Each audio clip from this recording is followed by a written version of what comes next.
AGT Live 24/7.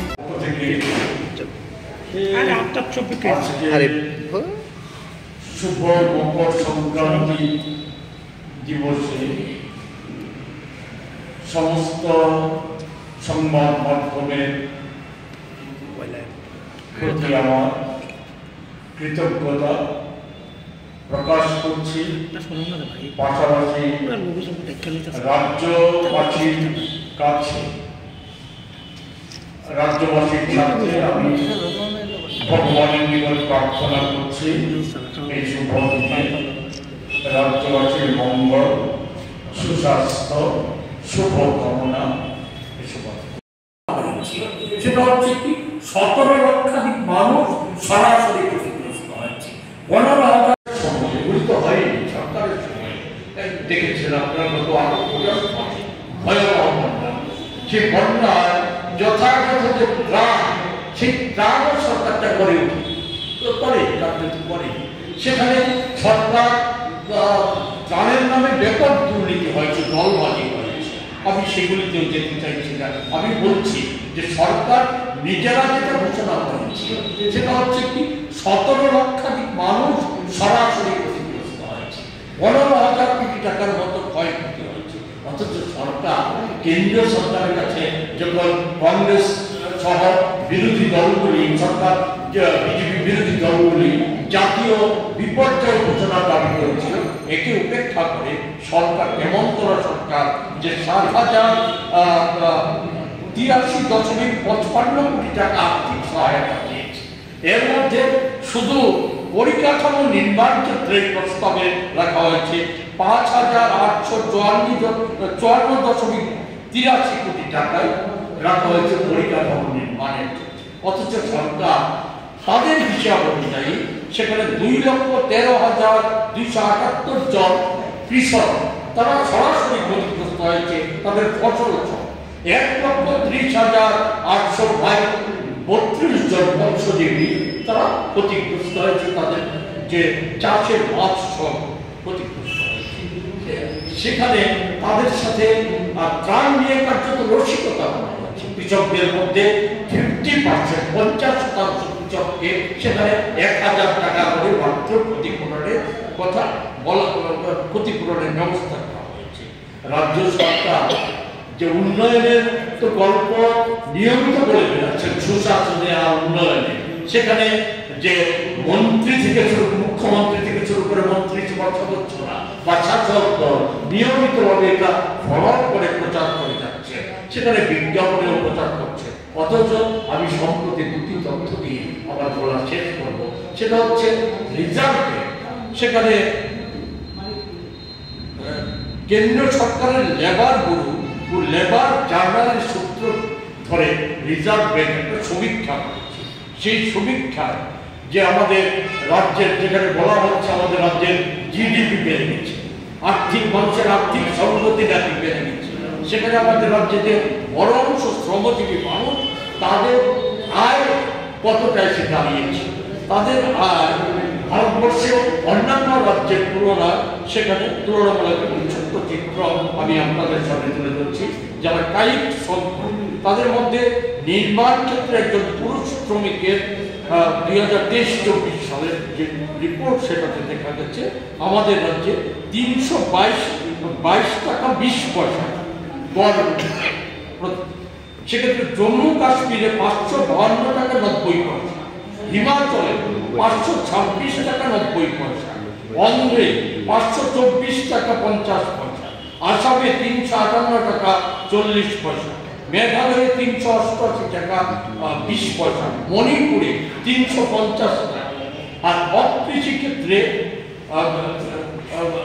2023-24 সালে আমাদের রাজ্যে গড় মজুরি হচ্ছে 311 টাকা 11 পয়সা, তামিলনাড়ুতে 519 টাকা 12 পয়সা, অন্ধ্রে 405 টাকা 40 পয়সা, কর্ণাটকে 352 টাকা 10 পয়সা, মেঘালয়ে 319 টাকা 10 পয়সা, আসামে 364 টাকা 50 পয়সা। এটা আমাদের তথ্য।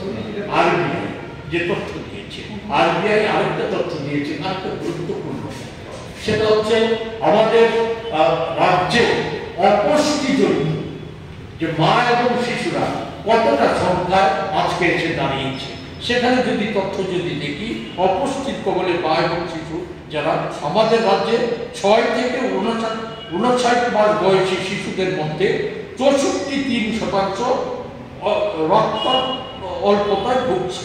মণিপুরে এই হার 42.8%, মেঘালয়ে 45.1%, মিজোরামে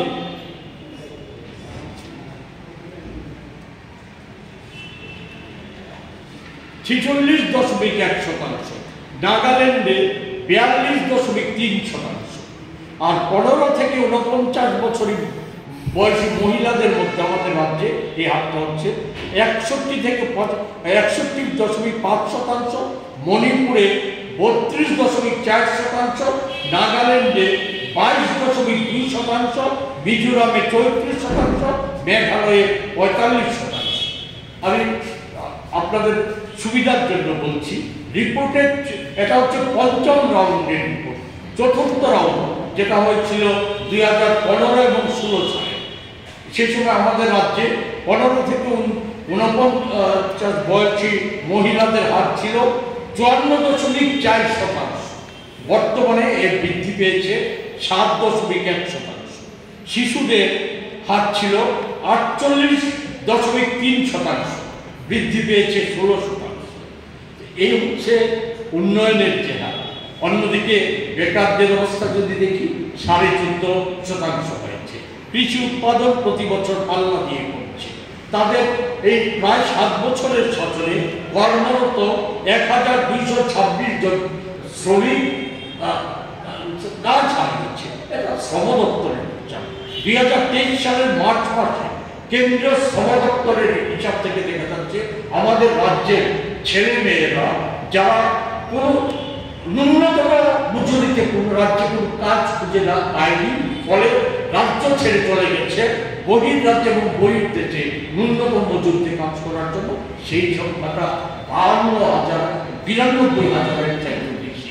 93 সালের রিপোর্টে আমি যেটা বলতে চাই যে আমরা কি দেখেছি, সম্পূর্ণ স্বৈরাচারী বিরোধীদের, কংগ্রেস সহ বিরোধীদের দমন করে রাখার একটা পদক্ষেপ নিয়েছিল তাদের নানা কর্মকাণ্ডের মধ্যে দিয়ে। এক কথা বলা যায়, সরকারটা 7 বছরে রাজ্যবাসীকে সেখানে স্বৈরাচারী, সাম্প্রদায়িকতা, ব্যাপক দুর্নীতি আর প্রতারণা, ঠকবাজি ছাড়া রাজ্য সরকারটা এই রাজ্যের মানুষকে আর কিছু দিতে পারেনি। হ্যাঁ দিয়েছে, জিডিপি যেটা বলেছে বেড়েছে, একটা ছোট্ট অংশের মানুষের আর আকাশচুম্বী হয়ে গেছে। তাদের মধ্যে আছে বিজেপি দলের মন্ত্রীদের একটা অংশ থেকে শুরু করে একটা অংশের নেতা তাদের মধ্যে আছে। তাদের মধ্যে আছে নিম্ন মাফিয়া, জমি মাফিয়া, আর আছে নেশা কারখানা। সেখানে তাদের সম্পত্তি ব্যাপকভাবে বেড়ে গেছে। এটা গতকালকে বিধানসভায় রাজ্য সরকার কার্যত স্বীকার করে নিয়েছে এই রাজ্যটা নেশা রাজ্যে পরিণত হয়েছে। তথ্য থেকেও আছে, আমরা দেখেছি যে একটা গোটা দেশের একটা সংস্থা, তারা প্রতিষ্ঠিত সংস্থা, তারা সমীক্ষা করেছিল আমাদের রাজ্যে এই যে ভয়াবহ বেকারত্বের পরে যে হতাশা তৈরি হয়েছে, এই হতাশা থেকে আমাদের রাজ্যে প্রায় বেকারদের মধ্যে 90% নেশাগ্রস্ত হয়ে গেছে। আমাদের রাজ্যে পুরুষ নেশাগ্রস্ত মানুষের সংখ্যা সরকারি হিসাব অনুযায়ী 64% পুরুষ মানুষ নেশাগ্রস্ত হয়ে পড়েছে। এই যে একটা বিভৎস অবস্থা, এটাকে আর মেনে নেওয়া যায় না। এর পরিপ্রেক্ষিতে আমরা কংগ্রেস দল, আমরা লাগাতার আন্দোলনের চেষ্টা বিগত দিনেও চালিয়েছি। বর্তমানে আমরা আরো বৃহত্তর আন্দোলন সমস্যা নিয়ে বৃহত্তর আন্দোলন গড়ে তোলার প্রশ্নে, সংগঠনকে তৈরি করার প্রশ্নে এবং বিভিন্ন ক্ষেত্রগুলিকে গুরুত্ব দিয়ে সেখানে মানুষকে সচেতন করার প্রশ্নে আমরা গত 7 তারিখ থেকে আমরা রাজ্যের বিভিন্ন প্রান্তে আমরা আমাদের যে বিভিন্ন শাখা সংগঠনগুলি আছে তাদের সম্মেলন করা শুরু করেছি। আগামী 16 ফেব্রুয়ারি পর্যন্ত এই সম্মেলনগুলি সম্মেলন কনভেনশনগুলি চলবে, এগুলি থেকে নির্দিষ্ট ক্ষেত্রগুলি সেখানে দাবি সড়ক তৈরি করা হলো। এর নিরিখে আমরা রাজ্যব্যাপী আমরা ব্যাপক আন্দোলন করব, কারণ আমরা বিশ্বাস করি রাজ্যটাকে যে জায়গায় নিয়ে গেছে আজকে শাসক দল, এ থেকে রাজ্যের মানুষকে মুক্ত করতে গেলে পর রাজ্যের সমস্যা সংকল্পন যুব সমাজ সমস্ত অঞ্চলের মানুষকে মুক্ত করতে গেলে পর আজকে সচেতন করে গণতান্ত্রিক উপায়ে আমাদের বৃহত্তর আন্দোলন করতে হবে। যে আন্দোলনের জোর ধাক্কা রাজ্য সরকারের উপর বর্ষিত হবে এবং এর মধ্য দিয়ে আমাদেরকে বেঁচে পড়তে থাকতে গেলে পর এই রাজ্য সরকারটাকে ক্ষমতাচ্যুত করতেই হবে। সেই ক্ষেত্রে আমাদের যে আন্দোলন সূচি গৃহীত হতে যাচ্ছে, এতে আমরা সমস্ত অঞ্চলের মানুষের সহায়তা অংশগ্রহণ কামনা করছি।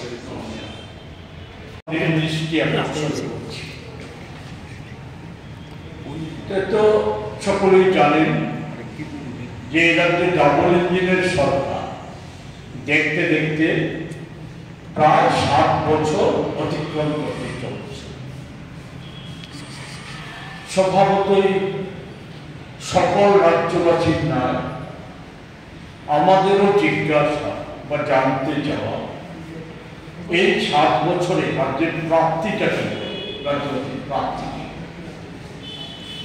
গত 18 বিধানসভা নির্বাচনের পূর্বে বিজেপি দলের তরফ থেকে এবং প্রধানমন্ত্রী নরেন্দ্র মোদী সহ তাদের যারা কেন্দ্রীয় মন্ত্রিসভার সদস্যরা ছুটে এসেছিলেন, গুরুত্বপূর্ণ দপ্তরের মন্ত্রীরা সকলেই পূর্বতন সরকারের নানা ব্যর্থতা বিষয় তুলে ধরে তারা বলেছিলেন যে ডাবল ইঞ্জিনের সরকার হলে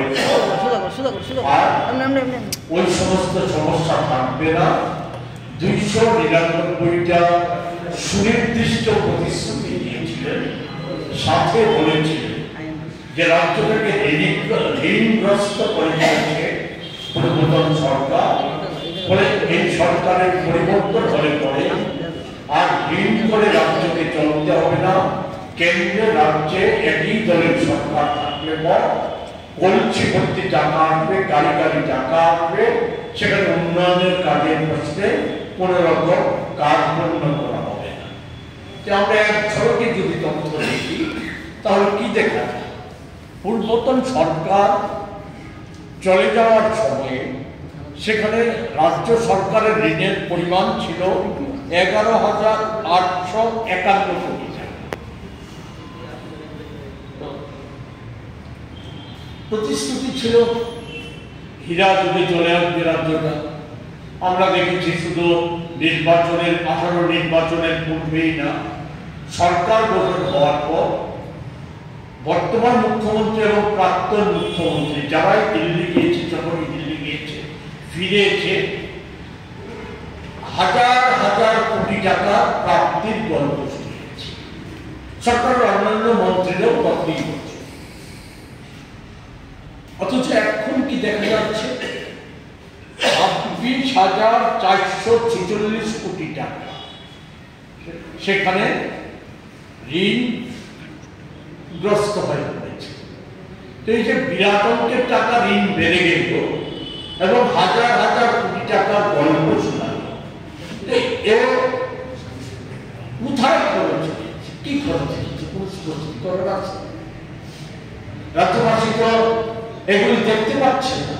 কারণ আমরা যদি দেখি যে গুরুত্বপূর্ণ ক্ষেত্রগুলি, শিক্ষক কর্মচারীরা কেন্দ্রীয় বেতন কম পান, অনিয়মিত কর্মচারীদের নিয়মিত করা হয়, মহার্ঘ ভাতাও নিয়মিত দেওয়া হচ্ছে, সামাজিক ভাতা প্রাপকদের তালিকা থেকে 40,000 নাম বাদ দিয়ে দেওয়া হয়েছে, যোগ্য 60,000 মানুষের নাম অন্তর্ভুক্ত করা হয়, রেগার কাজ করতে করতে 30-32 দিনে নেমে প্রতিশ্রুতিগত মজুরি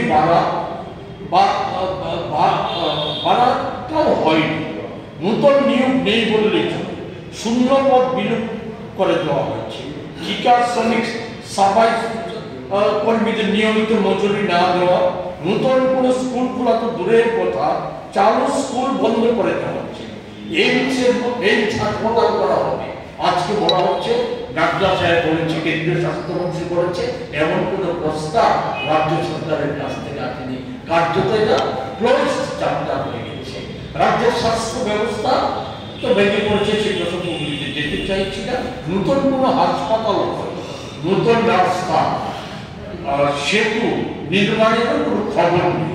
পুরনো যে প্রকল্পগুলি ছিল সেই প্রকল্পগুলি রূপায়িত হচ্ছে এবং সেখানে নানা ধরনের ব্যর্থতা দেখা যাচ্ছে। আমরা দেখছি কি যে যথাযথ তদারকি সেক্ষেত্রে হচ্ছে না, এর ফলে কাজ নিম্নমানের হচ্ছে, উন্নয়নের কাজ। আর এছাড়া একটা বড় সমস্যা, বড় বিষয় দেখা দিয়েছে, সেটা হচ্ছে কি জাতীয় সড়ক থেকে শুরু করে বলা যায় সমস্ত বড় বড় নির্মাণ ক্ষেত্রে, বড় ছোট নির্মাণ ক্ষেত্রে ব্যাপক দুর্নীতি, হাজার হাজার কোটি টাকা দুর্নীতির তথ্য নিয়মিতভাবে প্রচার মাধ্যমে বেরিয়ে আসছে, যেগুলি সম্পর্কে সরকারের কোনো স্পষ্টীকরণ নেই। এ থেকে পরিষ্কার বোঝা যাচ্ছে যে সমস্ত অভিযোগ, যে দুর্নীতির অভিযোগ সহ যে কমিশন বাণিজ্য সরকারের উপরের স্তর থেকে শুরু করে শাসক দলের রাজ্য স্তর থেকে শুরু করে সর্বনিম্ন স্তর পর্যন্ত যে কমিশন বাণিজ্য চেয়ে গেছে, সেগুলি যথার্থতাই প্রমাণ। 519 টাকা 12 পয়সা, অন্ধ্রে 405 টাকা 40 পয়সা, কর্ণাটকে আপনারা গত অগাস্ট মাসে ভয়াবহ বন্যা, সে বন্যা যথাযথ তদারকি সেক্ষেত্রে হচ্ছে না, এর ফলে কাজ নিম্নমানের হচ্ছে, উন্নয়নের কাজ। সেতু নির্মাণেরও কোনো খবর নেই। পুরনো যে প্রকল্পগুলি ছিল